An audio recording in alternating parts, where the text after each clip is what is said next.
I'm Captain Tommy Scoville, and you are on the lifeboat. And I look like I'm washing out really, really bad. Can I get a 5 by 5? Because that just does not look right to me at all. I don't know what's up with the camera here, people, but it does not look good. Let's see if that does. Actually, you know what?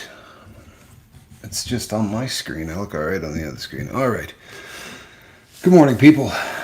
I'm Captain Tommy Scoville, and you are on the lifeboat. And if it looks like I'm wearing the same outfit from last night's lifeboat, that's probably because I'm wearing the same outfit from last night's lifeboat.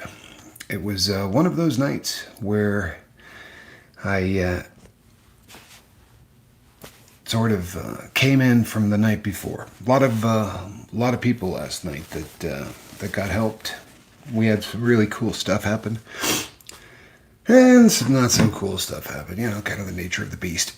So today, if you looked at the thumbnail, I find, and this is across the board, doesn't matter what your substance of choice was. In fact, it doesn't matter if you don't even have a substance of choice. One of the most limiting things about human beings is our inability to visualize something better. It also stems from the fact that if 4 people see the exact same thing, you're going to get 4 different opinions, right? And you're going to get literally, they could look at the exact same thing in the exact same way from the exact same vantage point, and they're going to walk away with with a different idea of what they were looking at. And the reason is our brain has to reassemble all of this. We look out at rods and cones, right? And bring in light and bounce it off of the back.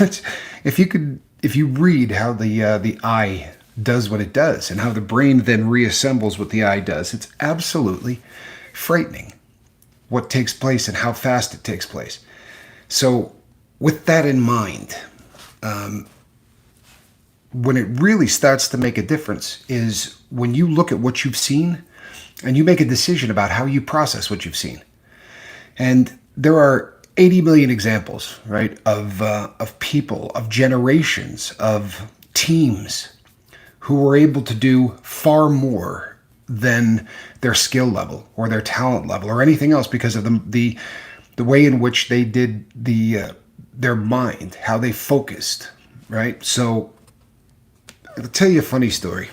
I worked as a public speaker. When you sell stuff from the front of the room, that's not the end of it, right? Then the person that buys that ends up a lead. And people in a telemarketing group call that person and they try to sell them a lot more stuff, right? Big sales, $10,000, $20,000 sales, big sales. So I remember going to a job interview with my older brother. And we got in there and there was probably about 8 or 10 of us sitting at this table for this job interview. And the guy that was doing the interview said, I want you guys to know right from Jump Street that there's no base salary to this job at all. If you do not sell, you do not get paid. However, because we don't pay a base salary of any kind, we can pay up to 20% in commissions. My brother and I heard 20% in commissions, and I think every other person in that room heard no base pay. A group of people that listen to the exact same thing but come away with a completely different message, right? I mean, 180 degrees. One group of people says, boy, you can't make any money at this joint. And the other group says, this is what we've been looking for, right? An opportunity that isn't going to tie us down. They're just going to give us a huge commission and tell us to start dialing. What's funny, too, is when we got hired on at that place, they had one of the things we sold was called Project Refund. And it had a lot of really bad nicknames that you can get canceled for saying these days. But nobody would touch it. It was a $2,000 sale with a $1,000 commission. 50% commission, right? That doesn't happen anywhere in the world. And, nobody called. The leads got old because somewhere along the line, somebody said, this thing's a waste of time. And every single person in that room just took what that person said and took it for gospel. Till my brother grabbed a stack of those leads and started dialing. and he sold 20 of those packages in a week. The following Monday, every single person in that room was screaming for for leads for Project Refund. The funny thing is, it goes to show you the rest of the world as well, because what the payment structure for Project Refund was, it changed that Monday as well. You know, the people that had to sign the checks were not very happy about having to sign a check of that size. But as human beings, our perspective is going to absolutely determine what we do and how things work out. Last night, I was up until the wee hours of the morning, and I was talking to a bunch of different people that some of them were really trying to get sober. Some of them aren't ready to get sober. But there's a recurring theme throughout. And after having been doing this for, a pretty long time, the recurring theme is attitude more than anything else. People, when you first meet somebody and you're talking to them about getting clean, you say, what is your substance of choice? How often do you use it? When was the last time you used? Those kind of questions give you a really good idea of how deep someone is and how much of the withdrawal process, if any, they're going to be going through, and blah, blah, blah. But the recurring theme is the people that don't seem to make it, the people that really struggle with making it, are people that tell themselves ahead of time they're not going to. Plain and simple. They'll say, I'll give it a try, but I've tried this 10 times. It never worked in the past. Your brain is looking for any angle it possibly can to short circuit your success in your rehabilitation. End of story. Your brain wants you to fail. So it's really easy to leave the door open this much. Like Yoda would say, whether you say, you can or you can't, you're right. If you say, there's no way I can do that, very often there's a whole litany of excuses of why they can't do that. Childhood trauma, you go through all, and I'm not saying that every single one of the things that people bring up is not completely 100% legit.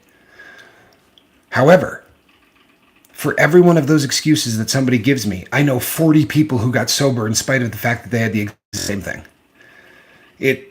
It comes down to the attitude that we take into the world.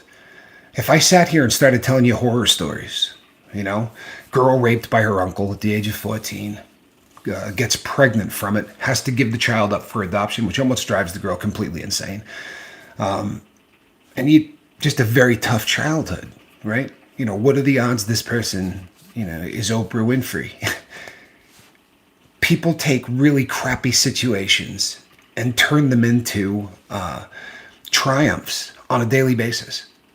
And then the other half are able to take the greatest potential in the entire world and flush it down the toilet with phrases like, I can't. It'll never work. Right? Well, yeah, but the other thing is that every single addict I've ever met thinks that they are really, really unique. Right? Really, really, really unique.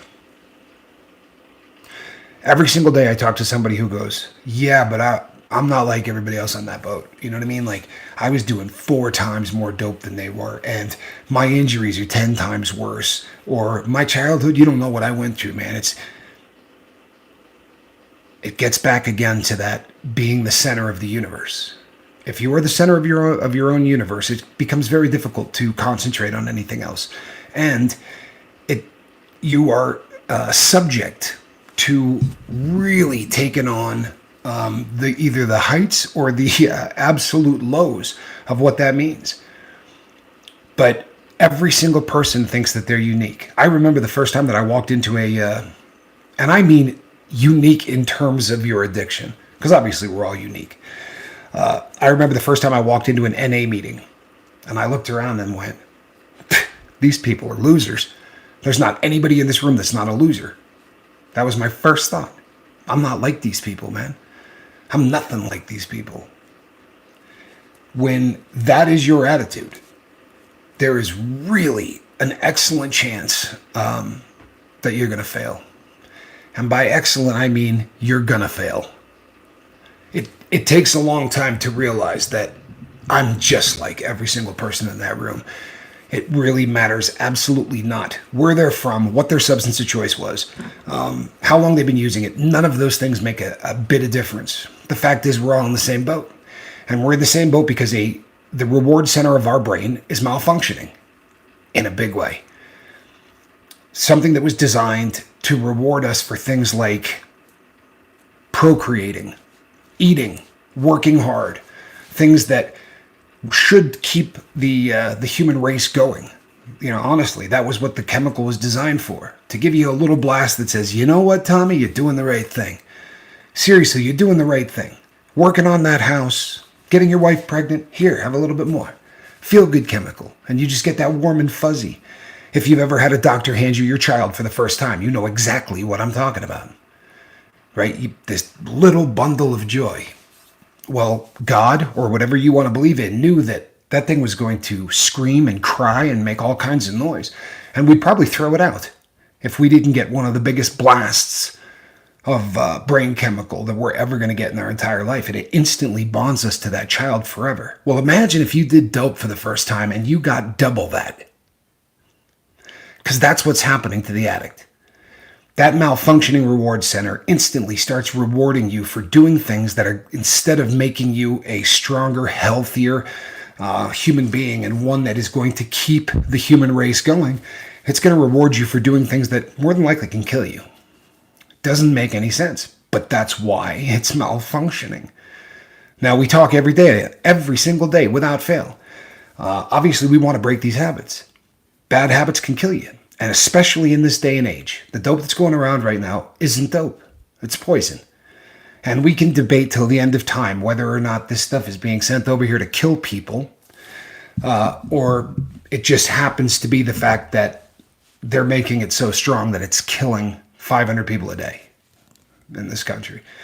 It doesn't much matter whether you think we're under attack or not, because there's an attack going on. Whether they know what they're doing, there's an attack going on. We're losing a lot of people really quickly. So you find yourself with a reward center in your brain threatening your existence. It is a very difficult thing to just turn that off because it's constantly looking to reward you for the bad behavior. So let's say that bad behavior is putting 4 fingers of bourbon in a water glass first thing in the morning. When that bourbon touches your lips, instantly your brain releases the feel-good chemicals. Now, you're not drunk.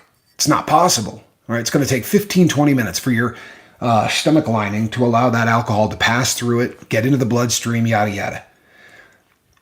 But the second that stuff touches your lips, you get that instant relief. It's the same type of thing for drug addicts.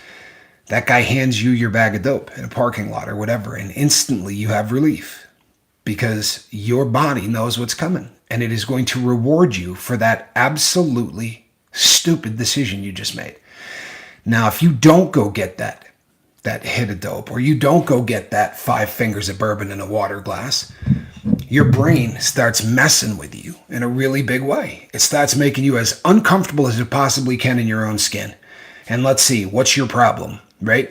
Well, if you suffer from depression, it's going to make you way more depressed than you normally would be. If you're somebody that has had 4 car wrecks, it's going to go, okay, let me see. You've got some rods in your leg. You had a dislocated hip. Let's work on that a little bit. C6 vertebrae. Okay, we'll tweak that a little bit. The brain wants to get back to where it is so that the reward center will continue to do exactly what it's doing and basically destroy our lives. And now you think to yourself, why would the brain want to destroy us? People, the bottom line is that our brain wants the status quo. We do not deal well with change. And we have been rewarding ourselves for doing stupid things day after day, very often 5, 6, 7 times a day. I did that for 30 years. So if I didn't get right into the routine that my brain thought was coming, then it had to go to work. It had to massively go to work. It took a lot more calories, took a lot more thinking, all of that. And instantly, now I'm doing different things. And the brain doesn't like coping with that. And as I said on a show a couple of days ago, it's you against your brain. And you're going to keep showing up every single morning and going, I'm not tapping out, you are. One of us is going to quit and it ain't going to be me. And your brain will eventually allow you to program it so that you can start getting hits of dopamine by doing the right thing. You do a good job at work and boom, you get a blast of dopamine. That first time that you see somebody and you think, love at first sight, and people say, you hear the cliche, but there's a reason people say it. They say, you know what, I haven't felt like this since I was in high school. Why do they say that? Because it's the damn truth, right? Because that first time that you see somebody, you get so overwhelmed with chemicals that you cannot think of anything other than that person, right? Nothing. And doesn't matter what anybody else says. If your parents say, no, you can't see her, you're going out the window. Nothing is going to get in your way. Your attitude in that moment is going to be something I'm going to spend the rest of my life with. And you convince yourself in 9th or 10th grade that that's actually what's happening. And there is nothing on this planet that's going to dissuade you. That is the same kind of attack that we need to go at sobriety with. Sadly, we're going to have to do it without the assistance of the brain. Right? When we saw that first love, the brain took over. We didn't have to worry about anything. You got butterflies in your stomach, your legs went weak, right? Your body was on board. Well, now we're a lot older, and the equipment, right? Every single part of us, the brain, the vagus nerve, all of the things that made life easy when you were in your teens isn't working the way it was supposed to. So, as we say every day on this show, it is a hell of a lot easier to replace your program than to just quit your program. If you give something for the brain to be working on at all times, then you're in good shape. If you can get up in the morning, make your bed, journal, write down everything that's in your head. We call it a dump. Dump all of the info in your brain. Why? Because it didn't get worked out. During the night, when you're dreaming, your subconscious is going to work through all of the crap that's going on in your life. And the dreams very rarely make sense, but they make sense to your subconscious. Your brain ends up feeling better. Follow? Okay. You put structure into that day. If you do the same things over and over and over again, this is when I make my coffee. This is when I go outside and I walk for 28 minutes. This is when I do push-ups. This is the part where I sit down, answer every email, whatever the case may be. Your brain craves structure. Why? Because we've been giving it to it for a really long time. Was it good structure? No, not so much. Right? I'd get up in the morning. I would pull on whatever clothes were on the floor closest to the bed, unless I slept in them. There's a pretty decent chance sometimes that I passed out wearing clothes. Jump to my feet, go outside, fire up the car, hope it starts, and then drive to one of about 5 places that I'm going to rob. I'm going to go in there and steal stuff and then bring that over to the fence. And I'm going to buy that first hit of dope of the day. And that's going to start the process. And then it's going to end at the end of the day with me passing out on that bed again, fully clothed very often, or passing out on the floor in the kitchen or wherever. But that is exactly the routine that I gave my brain day after day after day after day. It's a program. It's not a very good program, but it's an attempt to get through a life that we find very difficult. This is a concept that so many people struggle with, but there is a part of your brain, if you're listening to me right now, there is a part of your brain that is working far more than it should be. And if you put it on a PET scan, you'll see it, right? It fires almost white hot. If you compare it to anybody else's, their brain doesn't do that. Then there is another spot on the brain that looks really cool and mellow. And on everybody else on the planet that isn't an addict, that should be burning white hot. There are absolutely things going on in your mind that make you who you are. Our brain's biggest tool to make us miserable is the ant, the automatic negative thought, right? When you sit down and you got nothing to do, you have not engaged your brain in doing anything, right? It's the old twiddle the thumbs thing. Your brain's going to start instantly. Man, you're wasting your time. How many times have you tried to quit? You ain't going to stay sober. This is a waste of time. And you feel like crap. You're going to feel like crap for 6 or 7 days, and then you're going to go use anyway. Why hurt yourself for 7 days? Makes absolutely no sense, man. You are stupid. Just go get the stuff. You know what? If you called so-and-so, that dude owes you money anyway. Just tell him you need $60. Your brain will start running roughshod all over you. And once again, it's going to target the buttons that it needs to push. You know mom loved, your sister more than she loved you. Whatever you've got that really drives you nuts, the thing that has been forcing you and making you struggle, it's going to make you uncomfortable in your own skin until you go feed it. And if that doesn't work, right? If you don't go feed it, it's going to take it up a notch. It's going to continue to just make you feel like you're in a room and there's no noise in that room and the silence is deafening and you just have that uncomfortable feeling. You realize that the normal people in the world don't know what that feeling is. That is very unique to the drug addict. I wish that weren't the case, but it is. So when you get up every morning, every single morning, you have an opportunity to program your brain. Or you have an opportunity to let your brain try to go back to its default setting. And that default setting is, we're going to do some dope. We're going to get drunk. We're going to make this guy comfortable in his own skin by adding chemicals. And I don't really care if it's giving him cirrhosis of the liver. I don't really care if, he's pawning everything that he owns. All I need to do is make sure that he ingests what I want him to ingest. Makes sense?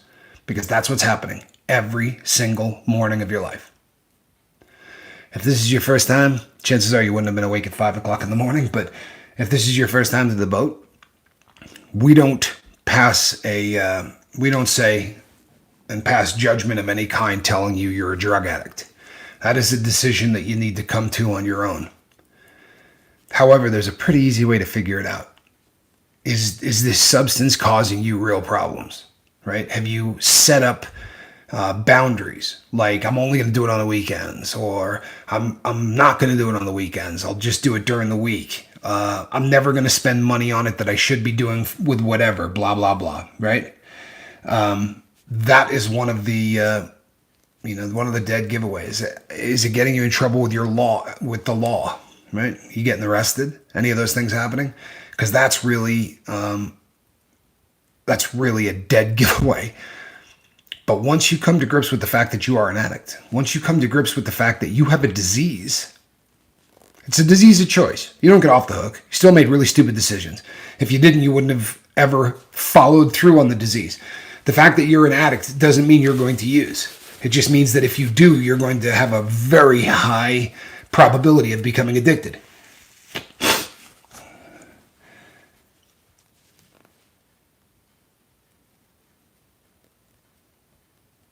It's a lot harder to recognize what my brain's doing and harder to look at it through this lens. So where's the how? Here's the deal. You're not going to have an easy time with your brain, Calhoun, in probably for the first 14 days. Plain and simple, your brain isn't on board even slightly for the first 14 days. That's with your particular substance. Sadly, that's one of the longest. For most people, you're looking at, CM Hunt says it takes 2 weeks.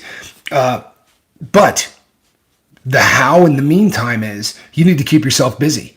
And I'm talking about from the time that your eyes open until the time you go to bed, you need to have your brain engaged. Because if you don't, your brain is going to pick a gear for you. And that gear is going to tear you apart. It's going to tell you you're a loser. It's going to tell you all kinds of things that are not going to make it really easy to stay sober. I went 3 months and my brain still didn't get with it. Sometimes people, I've heard stories of people that said that their brain just honestly 6-7 months later, whatever the case may be, sometimes there really is, takes a very long time. However, you can shorten up that time by programming, right? If you, right from Jump Street, you quit on a Monday and that Monday you get up and you do the same thing on Tuesday that you did on Monday and you're taking up an awful lot of time and it's structured and it's the same thing and you're doing it over and over and over again, you will reprogram the brain. And once the brain is on board, People, depending on the drug, you can damage the receptors in the brain beyond repair. Sadly, that's a fact. Just depends on what drug you were doing. But you can damage those receptors until they're shot. And if that's the case, you need a professional. And I don't mean me.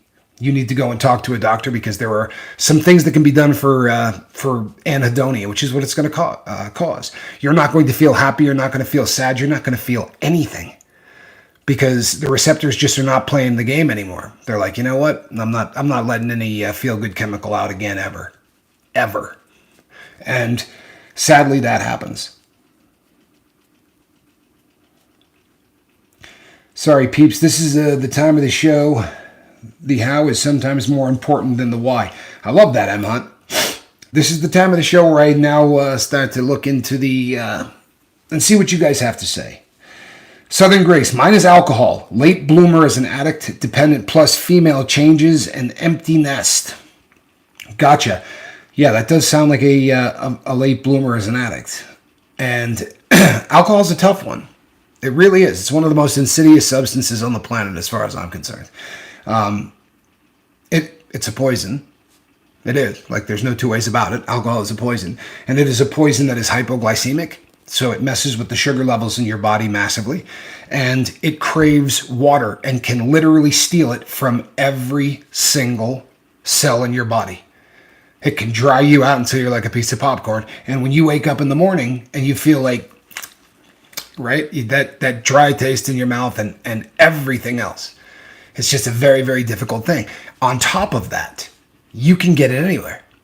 I honestly sometimes feel blessed that I ended up, addicted to heroin. I know it sounds crazy, but if they sold heroin at every street corner, if I could get heroin in 7-Eleven, I don't know that I ever would have gotten sober. I don't know that I ever would have been able to get through it. I think I was doomed from the rip. I was stealing beer at 6 years old. When I was 12, I caught my first drug charge. That's absolutely terrifying. It really is. But it's not unusual. It's a story we hear a lot. I hate water. Spoke about that yesterday AM with you. Oh, you are the water hater. Yes. I'm sorry.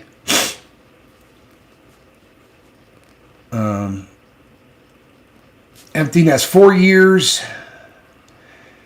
And now the quiet still gets to me. You know what, people? Turn on a damn stereo. You're a recovering addict. If you're sitting in a room and it's quiet, why the hell is it quiet? I mean, honestly, don't do that to yourself. Because I promise you, that is a recipe for bad things. Nothing good's going to come out of that silence. Because that silence is deafening. And across the board, people like us, right? People who suffer from a chemical dependency disorder, which is a nice way of saying, right? Drug addicts. That silence is different for us than it is for other people. It really is. There's no two ways about it. My brother hit 4 years. Congratulations, Johnny. That is so cool. I remember that day like it was yesterday. My codependency was my children. We need to do a show on codependency. I mean, I've done a bunch of them, but it's been a hot minute since I did one on codependency, and I need to. Remember, Spanx, you can call me. I am one of your 5 if you ever need to talk. I'm your Huckleberry. And Calhoun, if I'm not the first name on that list, that would hurt. Seeing as you're my son, I think you should probably call me. And I'm not going to bust your chops. I'm probably not... I'm not the lecture you kind of guy. Something about robbing banks that makes you, lose a lot of credibility if you're going to give somebody crap for drinking or anything else. And it's one of those situations that I do understand this concept of disease. I really do. And, my son never had a shot because of the genetics and because of the fact that, I was his dad and his mom was his mom. I mean, he came from a long line of drug addicts. He really did. I wouldn't be the same at all if I drank, says Johnny.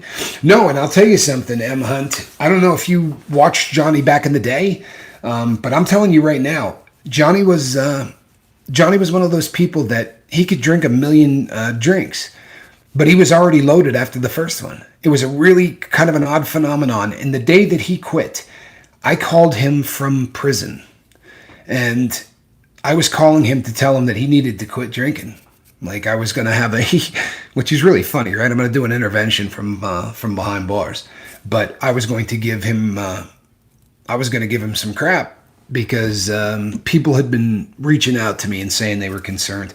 And believe it or not, I even had there was a prison guard who said, "Boy, man, you want to see a video of your brother loaded?" And suffice to say, I didn't want to see that video, and I didn't. But I was calling home to tell him that. I was going to say, "This is it. It's going to have to be this way. You really got to get clean, and here's all of the reasons." And I said, "Hey, man, I need to talk to you." He goes, "I need to talk to you too." "Can I go first?" he said. I said, "Sure." He said, "Man, I'm a lush. I drink way too much, man. I'm an alcoholic. I got to quit." And then he's like, "What did you have to say?" Nothing. I'm good." I have family that works in the jails for NA and AA. I'm a different kind of case, I guess. I'm doing it alone for now and not doing very good with it because the opposite of addiction is connection. The opposite of addiction is not sobriety. As when we become addicted to any substance, we instantly push everything good in our life away from us. Instantly. We don't want our loved ones too close because they're going to see that we're an addict, right? So your brain wants to isolate you from people that could stop, you doing what you're doing. Your friends, no, they know you too well. You can't be around them. They're gonna go, "What the hell? What are you, drunk?" Right? Are those track marks? So we shove everybody out of our life, and then now doesn't mean you might not have 30 people in a room with you while you're getting high, but there's no connection. Actual connection, like when you can sit down and have a conversation with somebody, or even online have a conversation with somebody, where you say to them, "This is the things I've done. This is what I feel guilty about. This is the reason that today I want to get high," right? Those are things you have to be able to say to somebody. And the greatest laid plans of the medical community to try to figure out a method to treat addiction fell flat on its face. For real. They couldn't figure out any way to treat addiction. So two alcoholics came up with what is the gold standard for how to treat people who are addicted to anything. Two alcoholics. One said, "I'm not going to let you drink tomorrow. Now, if you just pledge to keep me from drinking tomorrow, maybe this will work." And boy, they sure built on that, right? I didn't get sober on the 12 steps, but I have a massive amount of respect for the 12 steps. The reason that the 12 steps works so well is because it's friggin' structure, right? For the first, depending if you're really working the system, it might be a year, right? It might be 2 years, but you're working the program. You've got something that you're constantly doing, and you are in contact with other people who are working the program. And that is a program that you can apply to anything. Once you understand that the way that you got through booze, was AA, you can take the exact same steps and go, "Am I powerless over this thing?" Right? Is my life unmanageable because I spend so much damn time on this phone? Is my life unmanageable because I spend so much time with my significant other who I'm not married to? Right? That every waking minute I got to be with. And it's becoming an obsession. Not an addiction, but an obsession. That was a reference for a friend of mine. Wharton, good to see you, man. Good to see you. But you can apply that to virtually anything in your life. So I have a lot of respect for the, I got to lose the booze once and for all. You know what? That's one of those things that is really awesome when you get to that point where you can say that. Because nobody here can tell you that you need to do that. We all might believe that, but it's not something we can say. If you're serious and you're ready to do this, do me a favor. Drop me an email at sober, SOBER, at myyahoo.com. That's sober at myyahoo.com. And I'd love to walk you through I'm ready. See, the window is open. I got news for you. That window doesn't stay open long. So when this thing ends, email me. Or your brain's going to talk you into 75 reasons why you shouldn't listen to some bank robber who's going to try to tell you how to get sober. Right? Trust me. I've watched this show many, many, many, many, many times. Me too, Dominic. And I'm trying to. Hopefully this is the final day of days for that. Southern Grace. And this goes to anybody that is drinking every single day. We really recommend, if you're drinking every single day and you've been doing it for years, cold turkey can be really dangerous. It really can. There's only two substances on the planet that you can die from if you go cold turkey because it can cause seizures. One of which is alcohol. The other is benzodiazepines. That's the entire family of tranquilizers that psychiatrists write, like Valium, Xanax, right? All of that stuff.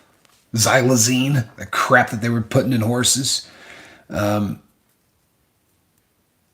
Yeah. So I'd absolutely love to see everybody quit. But if you have the ability to talk to a doctor, do so. And if you don't have the ability to talk to a doctor, if it's a financial thing or whatever, this is going to sound insane, people, but it's a stone cold fact. When they started AA, they realized that if somebody was in the delirium tremens, if they were in true alcohol withdrawal, right? So they got the DTs and they've got the shakes. You can't talk to that person about getting clean, right? That person stands a really good chance of seizing up and not being around. And they would go and get out a bottle of gin from underneath the sink in the kitchen and pour the person one or two shots. Crazy, right? They were able to do that for long periods of time and never, ever take it themselves. Boy, man, God's good. And if really just absolutely amazing to me. I never tell my doctor I drink excessively. Piece of advice. You don't lie to two people on this planet, right? Ideally, you shouldn't lie to anybody. But there are two people that you cannot lie to. And that's your doctor and your lawyer. Why? You got to tell your doctor that you're drinking. You have to. And they're not going to run around and tell anybody or anything like that. They need to know that, my friend. They really do. By the way, there is a substance that is helping a lot of people. It has not helped every single person. I've had a couple that it didn't work out very well for, but very, very few. And that's naltrexone, right? Which is it's basically Narcan. In fact, it is Narcan, but just made in a different method. I mean, in a different delivery method than regular Narcan. But what that does is you can continue to drink. It's not like Antabuse, which is going to make your face get all hot and you feel like you're going to get sick to your stomach if you have a sip of alcohol. It's a completely different concept. The concept is you can go ahead and drink, but the reward center of your brain is not going to give you anything for doing it. You'll still feel the effects of the alcohol, but that thing in your brain that says, hey, good job, right? It was a great idea to have a beer. In fact, it was, so important that you need to have another. That will not take place. That part of your brain will not kick on anything while you're on naltrexone. I did want to ask you if it's okay to start cutting down and still be accountable. No doctors, nor money, nor insurance available. You know what? Reach out to me, but listen to this. Everybody listen to this, and listen to this carefully. Man, if you're asking me, is it okay for me to do this? Hey, man, I am definitely not the person that says you can't do this or you can. That's above my pay grade. What I will say to you is this. If you're trying to get clean, I don't care. You can be on this channel using, right? Providing you're looking in the direction of getting clean. We've had people that spent 6 months on the boat before they got clean, which is fine. The ones that frustrate me are the ones that come on here and say, I have no intention of getting sober. I have no intention of even trying to get sober. Those people can sometimes be a distraction. But yeah, cutting down, there's no reason why you can't cut down. Now, is it easy? Absolutely not. It's very, very difficult, but it's safer. And I would not like to see you, anything bad happen to you, right? I wouldn't want you to seize up or anything like that. But if you reach out to me, I will give you a call and I'll walk you through some early stage stuff that is kind of specific to you, to what you're doing. I think they're asking about DTs and withdrawals and safety of it. You absolutely can use booze to step down. In fact, for the longest period of time, that was the only way to do it. Right? Then once the advent of booze in a pill, benzodiazepines, once that came on, then you could start to treat people. Oh, my stuff seized up. I hate that. Let's see here. I respect that, Captain. It isn't easy, but I want to do it. You absolutely can use alcohol. If you went and saw a doctor, what the doctor is going to do is not going to be alcohol. They're going to give you a benzo, like Valium, because it will do the same thing and it will keep you from seizing up. Benzos are really, what it does in the brain and everything else is so similar to alcohol that in a lot of ways it's like booze in a pill. Emma, I couldn't identify any symptoms like that. I was gone with hallucinations. Terrifying. I got to go back up and read what Full of Hope. Oh, Full of Hope says, wow, DTs, I saw hundreds of rats running around the floor. That is so scary to me. I never went through those. I've never experienced the delirium tremens. I've had some real bad days from kicking opiates, really bad days. But it's nothing compared to quitting alcohol. It really isn't. I mean, especially when you consider the threat to your existence. I mean, it's going to be uncomfortable as hell. But it's, when people say, "Oh, the guy died from withdrawal," no, he didn't. Not from opiate withdrawal. I mean, does it happen? Yeah, but it won't be because of that. Someone's going to have a medical condition that is so... did you really ever drink? Oh, good Lord, yes.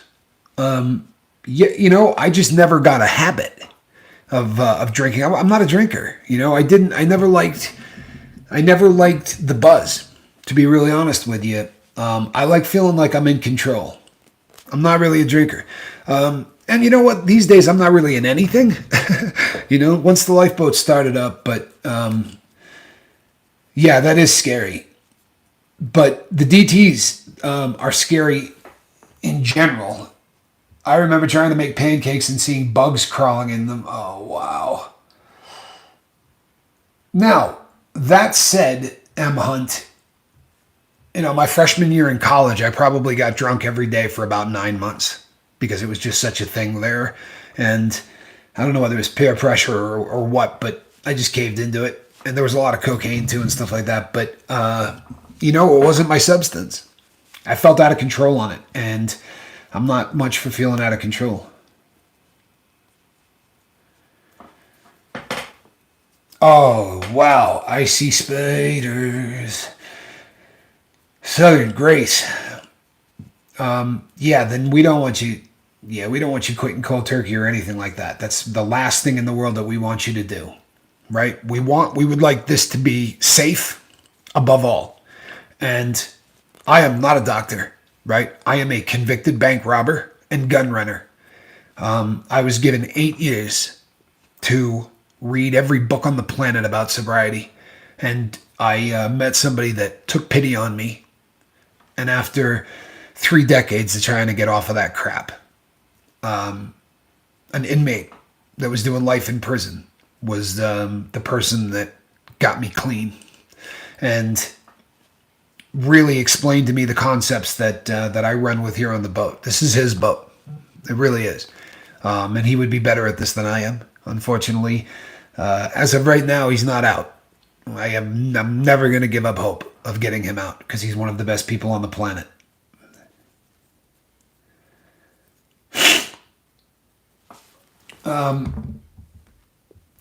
Well, as far as cutting back a lot, well, you and I just need to talk because there's a 30-second delay.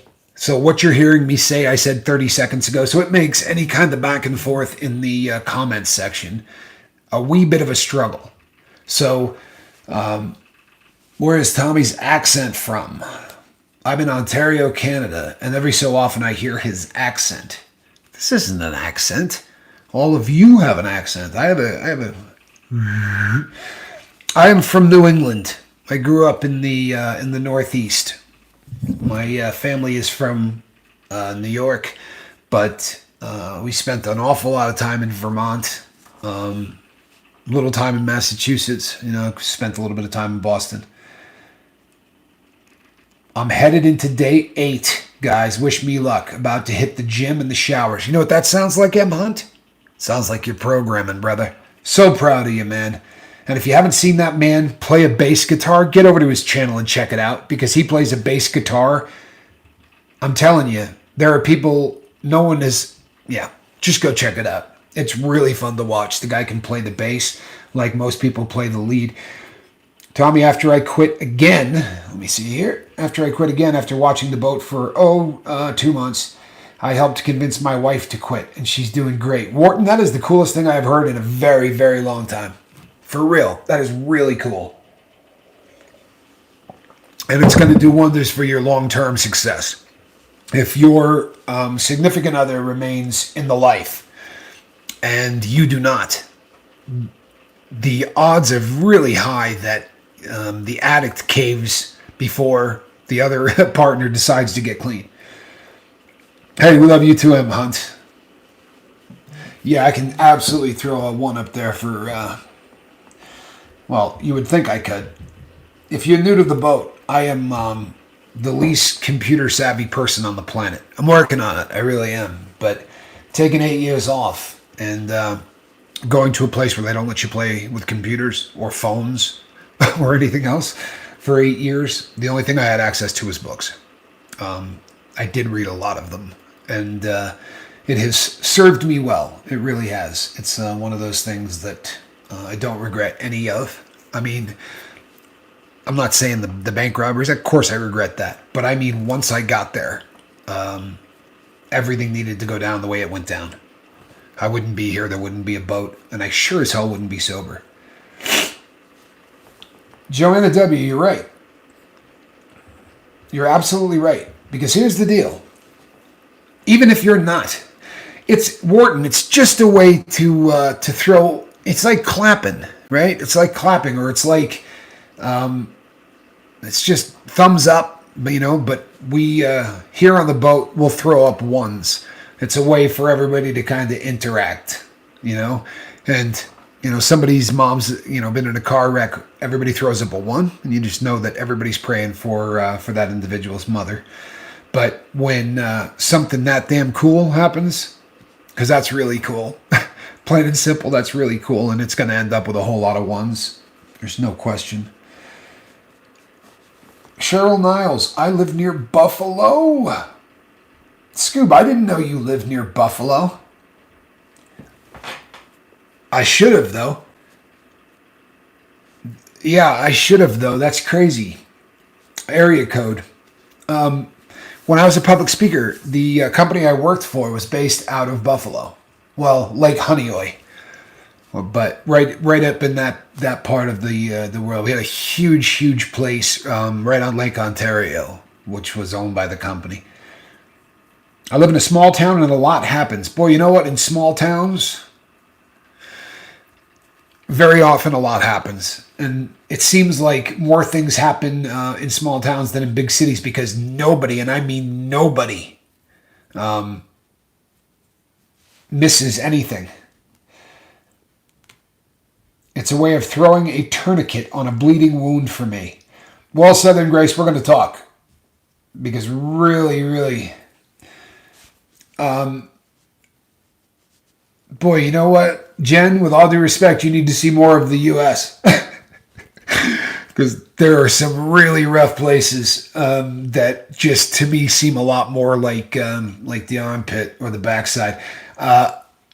Try Kensington Avenue. Just type in Kensington Avenue into your YouTube and watch the most drug infested place on the planet. It's just honestly one of the scariest things you'll ever see. Wharton says, I couldn't cry for years. You know what? Well, Spanx, you know who I worked for, right? I mean, he had a mansion near there. But there's some cool spots. Story time with Uncle Bill. Hey, Tommy. Hope everyone is having a good morning. We hope you are too. Glad that you stopped in. Miss V, since all of this happened to me, I haven't been able to. I assume she means cry. I mean, if you've been on the boat for any length of time, you've seen me cry, right? A bad weather report, you know what I mean? Somebody sends me a nice Christmas card. I'm usually crying. you find that when you first get sober, it goes one of two directions. You either get to the point where your emotions shut down and you have a very difficult time crying or going through anything like that. And then the other side of the equation is that it just makes you really, really vulnerable to any kind of emotional swings. Kensington. Yeah. And it is in Philly. Absolutely right.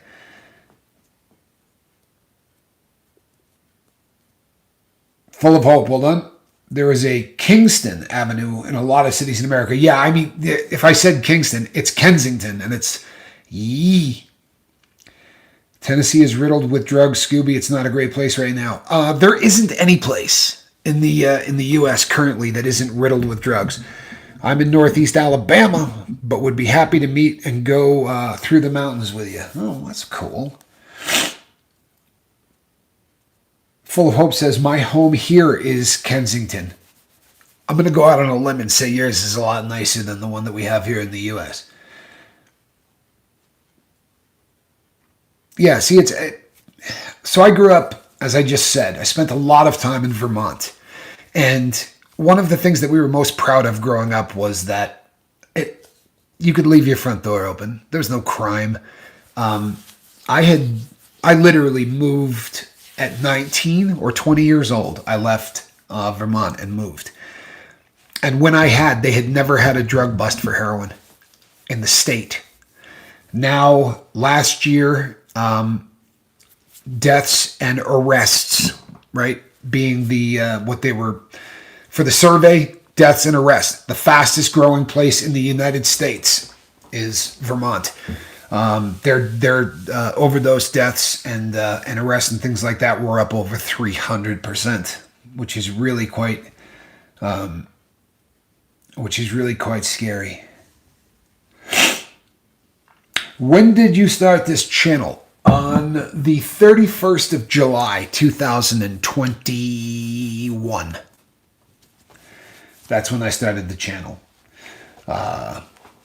Yeah, July 31st, 2021. And it was always, the premise was always pretty much the same, but in the very beginning, it was just, it was videos. Once we went live for the first time, the crew of the lifeboat said, this is a live channel, right? So, and I'll be really honest with you, the crew of the boat named the lifeboat.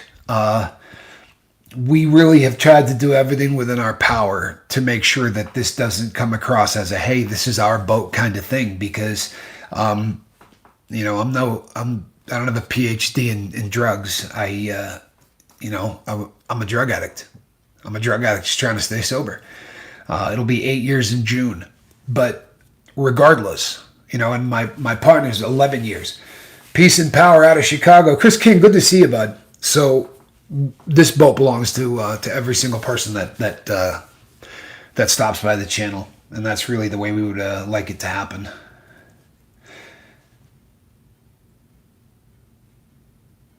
Yeah, New England's cool.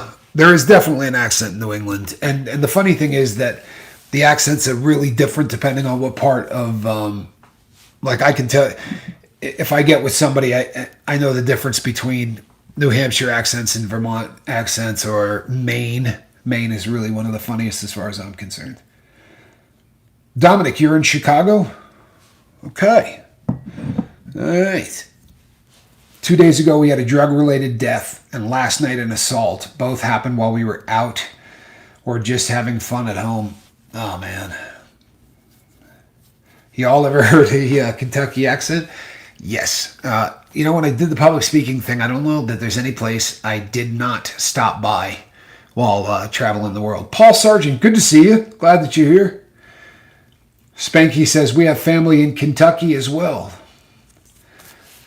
Scooby the Budding Queen, I wish I had my boyfriend's coworkers land 14 acres and no drama. That sounds like a really lovely thing. 14 acres and no drama.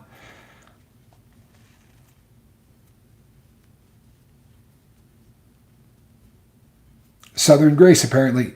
Bridgewater Corners accent is special. The Four Corners, don't you know? Yeah, that's honestly the Vermont accent. There are places in Vermont that the power lines haven't been run to yet. Live early in the morning. Isn't it usually just live at nighttime? Good question, and I'm glad you asked it. I am live on the 5s. We have found, we being the crew of the lifeboat, have found that they do a whole lot better if they have an opportunity to focus once in the morning and once at night. It sort of starts the day. And, you know, what happened is I shot a couple of 5-minute videos, and then one day I was having a really difficult time uploading it. So I just came down and did a live and said, hey, you know what? I can't get a video uploaded. And everyone was like, oh, you need to do the morning one live. And honestly, I get up really early anyway. I run my own business, so I'm up really, really early anyway. So I know this will drive her to drink. I want to be there to keep her from doing so. Scoob, you're a good person. Oh my goodness. 1 to 2 p.m. You know what, Full of Hope? I'm so sorry. I always get there's never love on the ones. There's never really in Europe, we seem to just never be a convenient time. Spanx Calhoun makes a really good comment. Be careful she doesn't frag you down with her. You know what? People, especially Spanx, that's a great comment. Especially really early on in when you're trying to get sober, there's a real danger that you can, with the best of intentions in your heart, have people that drag you down. One of the reasons that I'm so, you know, like I said, I love the 12 steps, but I would never go to NA again if I lived to be 1,000. I wouldn't even go as a guest speaker or anything like that, because I relapsed in the parking lot of Narcotics Anonymous on 2 or 3 different occasions. One of them might have been AA, but because I had to go get that little piece of paper signed, I was in trouble with the courts. Oh man, my nose. She knows I won't drink unless it's a weekend. I only had a few because my family were all alcoholics. Well, self-awareness is huge. Knowing that there's a predisposition there is absolutely huge. Dennis, good to see you.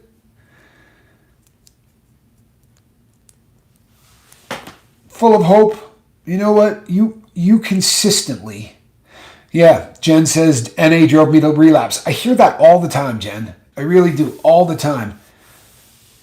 You know what? I've seen Sober Leon. Paul, I've actually seen Sober Leon.